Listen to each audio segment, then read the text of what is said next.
A maior dificuldade de todos que estão começando a desenhar, no geral, é esboçar qualquer coisa, simplesmente por falta de estudo do objeto que você quer esboçar ou simplesmente porque você não sabe esboçar. O famoso desenho de imaginação vem desse conceito. A melhor forma de esboçar é conhecendo o conceito de tridimensionalidade no papel, ou seja, pequenas técnicas de ilusões, saber como manipular as formas 3D podem ajudar bastante. Elas são explicadas através de pequenos cubos e lapidando eles aos poucos, da forma como queremos trabalhar. Essa é a importância da geometria dos planos. Para começar com a prática desses conceitos, primeiro precisamos criar um cubo e ir tentando rotacionar ele aos poucos. Sempre tendo controle claro de onde fica fácil desenhar. E quando começa a ficar mamão com açúcar, devemos sempre tentando escalonar numa dificuldade a mais. E geralmente é fácil quando percebemos isso, porque começa a ficar às vezes meio maçante e desinteressante também. Com isso, em cima dessas formas, podemos ir adicionando mais e mais quadrados, e se você quiser você pode tentar também ir arredondando ela também. Podemos também achar o eixo dela meio que marcando um X em cada ponta do eixo. E na maioria das vezes na perspectiva a gente sempre acha o meio dos cubos desse jeito. A importância de saber arredondar as formas é porque todas as formas orgânicas, como árvores, animais, a própria biologia humana também, elas não fazem 90 graus certinhos. Lógico que há exceções e estilos, mas a regra real, a regra realista é essa. E se pararmos para pensar também, tudo na nossa volta envolve quadrados, às vezes um círculo com alguns eixos. Tudo tem esse conceito. Quando você aprender a desenhar dessa forma, todos os objetos que você for ver na rua, ou pelo menos aconteceu comigo isso, você vai começar a ver esses objetos já de forma quase que intuitiva. Mas sobre as circunferências, elas seguem uma regra um pouco diferente. Por exemplo, se eu desenhar uma circunferência agora, ela só vai parecer um plano chapado. Então, a gente adiciona as linhas guias mais para ter uma referência de como fazê-las. Mas mesmo assim, se você quiser ter uma noção ainda mais clara de onde veio essas linhas guias, você pode simplesmente desenhar um quadrado e ir lapidando elas até formar um círculo também. Mas para melhorar ainda mais esse tipo de conhecimento, eu recomendo vocês pegarem tudo que eu mostrei aqui e pegando carros, casas, qualquer objeto inorgânico para começar, porque se vocês forem desenhar um corpo humano, um gato dessa forma, vocês vão sentir que eles vão ficar bem duros, parecendo aquelas action figure toda meio dura. Talvez até a action figure tenha mais vida que os seus desenhos, se vocês usarem esse método, sem antes estudar com um aprofundamento necessário às formas vivas. Então, para as formas orgânicas, você tem que usar esse método, mas é recomendado que você antes estude um pouco de desenho gestual ou um esboço mais solto, porque a única coisa que na natureza que é vivo, que é razoavelmente rígido, no máximo é uma árvore, e ainda assim ela vai ter muitos galhos soltos, ela não é 100% reta. Mas enfim, sobre cenário, esse tipo de conhecimento ele só serve para começar a abrir sua mente, porque Fazendo essas coisas, elas até ajudam um pouco, mas elas não vão ser o suficiente para você seguir essa estrutura. E ainda assim pode haver objetos, né, no ambiente que eles podem ficar um pouco tortos. Então, a perspectiva acaba caindo como uma luva, porque ela cria um ambiente vazio para você poder trabalhar o que você quiser. Se você quiser criar uma cidade, perfeito, ela vai servir até melhor, inclusive. Você quer desenhar uma floresta, ela serve também, por mais que você tenha que modificar um pouco a malha do chão. Qualquer coisa que tenha cenário, ela vai cair muito bem. Inclusive, se você quiser ter uma precisão maior nos cubos, você pode meio que tentar corrigir seus cubos com a perspectiva também, porque elas vão ficar muito mais simétricas, basicamente. A perspectiva de um ponto de fuga, ela é mais fácil. Ela é geralmente usada em cenários onde são vistos de frente, ou quando o foco é em apenas um plano, geralmente em estradas e etc. Para fazer esse tipo de perspectiva, simplesmente fazemos a linha do horizonte, que é meio que o limite do céu e onde a gente meio que enxerga cada objeto. Depois adicionamos um pequeno ponto, pode ser em qualquer local, mas eu vou colocar no meio para ficar melhor para exemplificar. Obviamente eu vou deixar ele um pouco grande para facilitar a observação. Depois disso é só desenhar um quadrado 100% plano. Depois é só guiar cada vértice ao ponto de fuga. E obviamente, depois disso precisamos delimitar a dimensão, que seria qual que é mais ou menos o tamanho do quadrado. Se você quiser, você pode fazer ele maior, aí você coloca a linha horizontal um pouco mais próximo ao ponto de fuga. Obviamente você não tem que exagerar, senão meio que o objeto ele meio que vai ter uma dimensão basicamente quase que infinita, né, pô? Aí fica complicado. Podemos também tentar explorar outros planos. Por exemplo, tentar desenhar o quadrado, por exemplo, um pouco mais para cima, um pouco mais à direita, à direita acima, por exemplo. E basicamente, ligando cada vértice, você vai perceber que os pontos eles estão meio que dando uma noção de onde o objeto se encontra, se ele está um pouco mais acima ou um pouco mais para baixo. A perspectiva de dois pontos de fuga, ela não é tão complicada assim, mas ela é usada geralmente para objetos que estão em meio perfil. Então, por conta disso, fazemos uma linha do horizonte menor. Por conta disso, a gente meio que faz uma linha vertical. Por quê? Porque ao contrário da perspectiva de um ponto de fuga, a gente não está fazendo o objeto visto de frente, a gente está fazendo ele meio de lado.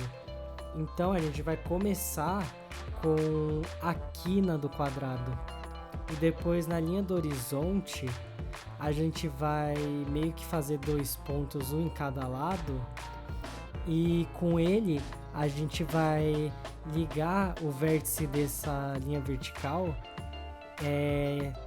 mais ou menos no ponto de fuga em cada um dos dois lados. E depois que ela formar algo mais ou menos parecido com uma parede ou algo assim, a gente vai delimitar a dimensão usando a linha vertical, mais ou menos o tamanho que a gente vai querer o nosso quadrado. E com isso é só a gente ligar no final de cada ponta para fechar com a perspectiva bonitinha. Sobre a perspectiva de 3 pontos de fuga, vocês lembram quando vocês olham aquelas imagens assim, olhando visto de cima um prédio, ou quando você olha para cima e você vê um arranha-céu gigantesco e fala: caraca, mano, que é isso? Eu nunca... Tipo, parece que você meio que é muito pequeno, mais pequeno do que parece. Pois é, a perspectiva de 3 pontos de fuga, no caso, servem para dar mais ou menos essa noção pro observador. Então, funciona mais ou menos assim. Você começa a fazer os 2 pontos de fuga normal, que nem você faria, porém, você vai adicionar um ponto de fuga extra embaixo para objetos que você quer olhar visto de cima e fala: meu Deus, que coisa grande, ou objetos que, caso você queira dar uma ênfase que o objeto é muito grande e tudo, você coloca acima. Aí você vai ter a mesma sensação: caraca, eu sou apenas uma formiga, sabe? É mais ou menos isso. Depois você vai ligar tudo bonitinho e meio que fazer o objeto convergir para baixo, cada uma das pontas. E tá pronto, é basicamente isso. Há outras perspectivas também. Teoricamente, os pontos de fugas eles são infinitos. Mas até onde eu encontrei, o ponto de fuga ele vai até 6 pontos. E sinceramente é muito difícil alguém usar depois dos 3 pontos de fuga. Tanto que é muito difícil achar material sobre. Do 4º ponto de fuga você até acha, do 5 ali, até na internet brasileira e tudo mais. Mas do 6º, putz, grila, meu, é muito difícil. Caraca, eu tive que vasculhar a internet inteira pra achar até na gringa e ainda assim não foi tão fácil de achar. Mas no 6º ponto de fuga, eu sinceramente eu nem sei se eu entendi direito. Bagulho confuso. A única coisa que eu entendi é que você literalmente enxerga o objeto a 360 graus, mas eu ainda assim compreendi razoavelmente a regra, mais ou menos. Mas, enfim. Complementando com a perspectiva de 3 pontos de fuga, existe também a perspectiva olho de peixe, que é basicamente a mesma coisa de 1 ponto de fuga, só que todos os objetos eles vão ficar curvados, basicamente. Então, eu acho meio redundante dar mais detalhes de como ela funciona.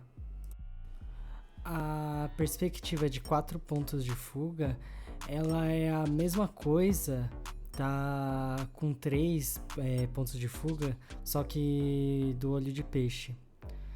Então, basicamente, desenhamos uma esfera, porque a partir desse ponto todas as perspectivas serão relacionadas à circunferência, e desenhamos a linha do horizonte sobre a circunferência.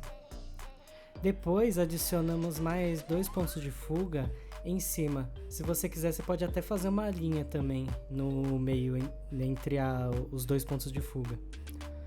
Depois é só você fazer que nem a perspectiva com 2 pontos de fuga, porém você vai puxar uma linha um pouco curvada em cada ponta. Aí ela vai ficar dando uma sensação de olho de peixe, que nem a anterior, que tudo vai sendo puxado e distorcido também.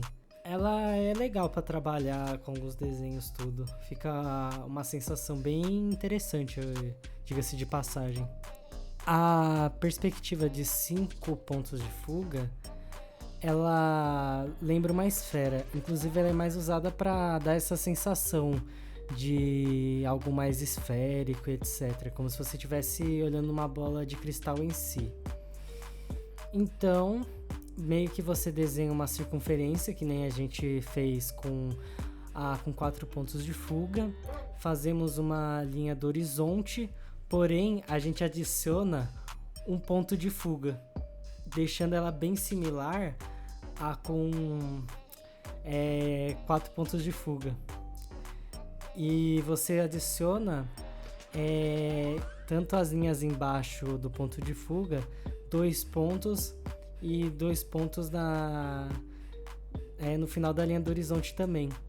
Aí é só puxar meio que vários eixos assim, que nem a gente fez com a do olho de peixe, só que em todas as direções. Então, ela meio que vai dar essa impressão. Se você quiser, você pode criar uma cidade vendo tudo por cima.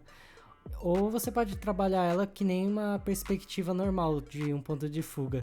Só que os eixos às vezes vão ficar mais doido, vai dar uma sensação mais assim desequilibrada.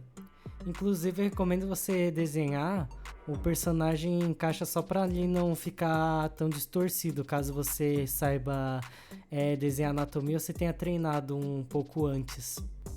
Eu ainda estou aprendendo sobre esse tipo de perspectiva.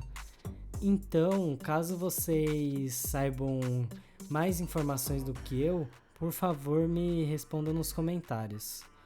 Mas, basicamente, é o seguinte: pela gente estar olhando tudo em 360 graus, nesse caso, porque é como se fosse aquelas câmeras, assim, que pega todo o ambiente ao redor, assim, que fica no teto e etc. Então, meio que você precisa desenhar a linha do horizonte corcunda, assim, sabe?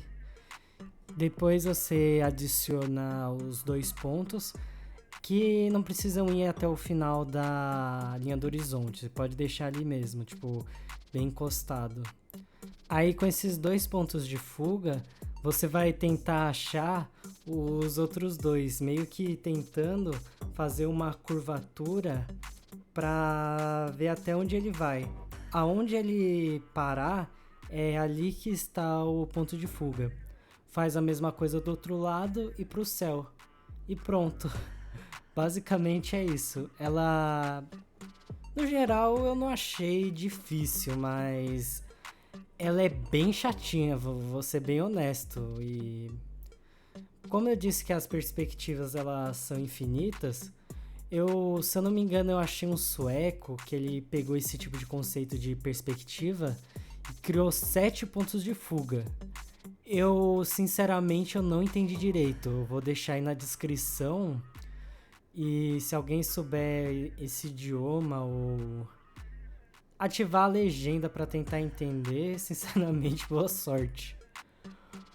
Agora a última, que é extremamente útil, ela geralmente é usada em jogos e etc, que é quando basicamente tanto a linha horizontal quanto a vertical, elas têm basicamente o mesmo tamanho. Elas seguem meio que um paralelismo. Ela não há distorção nem nada. Ela é geralmente usada em jogos e outras mídias e algumas ilustrações que dão essa aparência um pouco mais, eu diria que aconchegante, assim.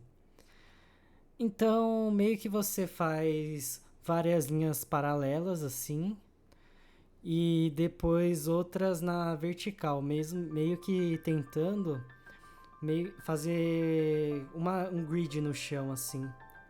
Depois é só tentar puxar alguns quadrados e tudo mais, normalmente. Por isso que ela é mais usada em jogos. Esse conceito de isometria, ele ajuda bastante a criar fase e tudo, e por não haver distorção, acaba dando um conceito de tridimensionalidade sem precisar fazer muita coisa também. Mas, enfim, tirando as perspectivas que você obrigatoriamente tem que desenhar a malha delas, como a de 4, 5 e até a 6º ponto de fuga, meio que você vai traçar uma linha no chão seguindo cada regra. A do ponto de fuga você vai traçar várias linhas verticais seguindo o ponto de fuga e depois fechar com uma linha horizontal. A do segundo você vai fazer várias linhas puxando umas às outras até formar também outra malha. A terceira é a mesma coisa, só que você vai meio que adicionar um ponto extra para cima para simular a distorção. Isso é tudo que eu tinha para falar sobre a geometria artística. Revejam esse vídeo quantas vezes forem necessário. Mas eu garanto que, tendo essas noções, seus esboços, seus cenários, eles vão melhorar bastante. Eu acredito que esse vídeo merece um like brabão, não merece não? Se puder também, se inscreva no canal também e dê sugestões para os próximos vídeos. Mas enfim, recomendo que vocês confiram a playlist de conteúdos que eu estou preparando como prometido. E eu tô basicamente pegando todos os fundamentos que eu falei que eu tava desenhando. Por serem temas mais detalhados, eles estão pré-agendados para garantir uma entrega mais consistente. Enquanto isso, eu vou acompanhar o tema que vocês querem que eu produza e faça dicas um pouco mais rápidas, mas elas terão uma frequência mais aleatória, mas meio que vai ser os vídeos mais rapidinho assim pra semana e tudo mais. Talvez poste numa quarta, terça ou mesmo no sábado. Tudo vai depender da edição das outras coisas que eu tenho pra fazer, basicamente. Enfim, até o próximo vídeo. Falou!